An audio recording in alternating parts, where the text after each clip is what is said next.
Team Jackson, what's happening?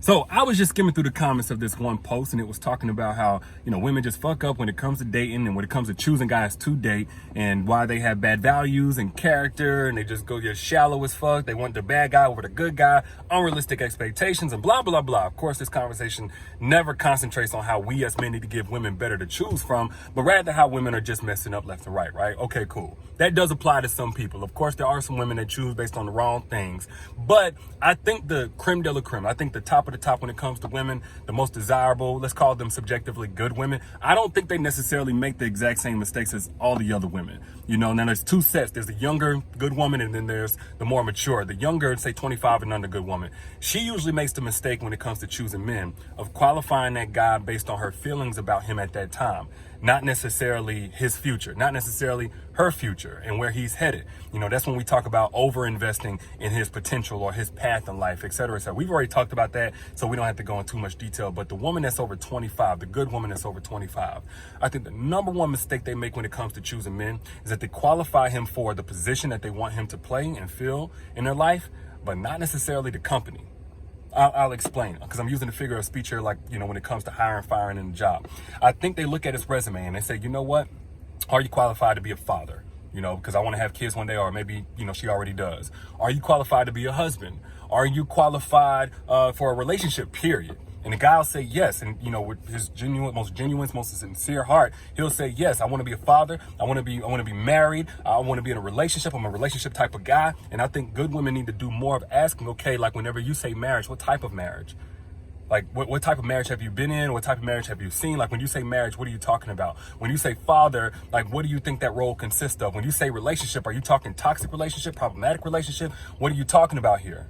Because think of it, like I said, in terms of hiring somebody for a job, you don't just go and say, do you have the qualifications to be a CEO? Have you been a CEO or top level manager in a company? You say, for what type of company? Because there's a difference in a shift leader or manager for McDonald's on MLK, or a CEO of a hot dog stand, and a CEO of Apple. You know what I'm saying? Or Amazon headquarters, the top level management for Coca-Cola. Like, there's a difference.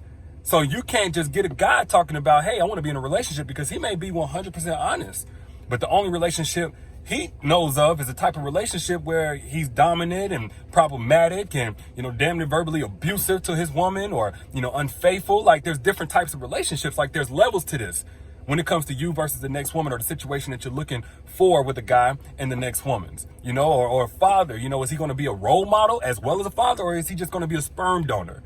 That's inside the house, and he brings home the bacon and leave you to cook it and clean after the kids and everything else. He don't do no teaching, no nurturing, no supporting, no protecting, no nothing. He literally just helped you bring kids into this world. Like, that's some guy's idea of a father. That's what I mean by the company. Like, what type of system is he trying to play this role in? Because I see a lot of women who get invested with a guy and they get him into their company, and your company never progresses, because he never had any idea what it meant to be a Fortune 500 company, like what you're trying to build with him, like what you're trying to have with him. He's only used to the hot dog stand, the lemonade stand, the snow cone stand. He only used to that type of situation, Now, when it comes to dating a guy and trying to evaluate this on the onset, and trying to evaluate whether or not he's even evolved enough to understand this concept or have already come to these conclusions on his own, there's a certain way that you have to go about that. There's certain questions, there's certain contexts of his life to even identify an evolved man. I go into detail about that in my book, Don't Forget Your Crown. So if you haven't gotten it yet, I'll put the link in the caption again. It's 50% off for the next 24 hours. So click it if you haven't yet. But at the end of the day, it's better to ask a guy in the beginning to be specific about his qualifications, as opposed to investing in him over the long term just to find out he was never qualified for you from the beginning, and find that out the hard way. So y'all let me know what you think in the comments. Again, don't forget your crown, 50% off at the link in the caption. Holla at y'all later. Peace.